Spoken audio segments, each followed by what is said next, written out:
Buongiorno, senta, mi scusi, per caso su un negozio di cartoline aperto qua vicino c'è? Oh bello, ma che te stai a comprare ancora le cartoline? Te ne fai col telefonino? Eia, ma io una cartolina vera di carta con su francobollo spedire voglio, capito? Infatti, stavo parlando di cartoline vere, di carta. C'è sta un'applicazione per iPhone e Android e ti permette di mandare cartoline vere, capito? Ma non è capito, il telefono a muro c'ha e mica le riceve le cartoline, oh! Ah bello, forse non mi sto spiegato, no? Vieni un po' qua che ti faccio vedere. Ecco qua, è semplice. Te scarichi Scrivito che è gratis.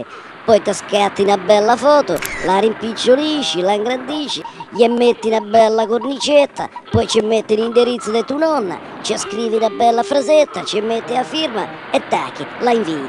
Gli arriva una bella cartolina come una volta con francobollo, che la foto che stai davanti al Colosseo. E spendi solo 1,48 euro, hai capito? Oh Marcantonio, super tecnologico sei! Ora l'applicazione subito me la scarico e una bella cartolina non una gavina di Ololai ci manda, va bene? Grazie, sai!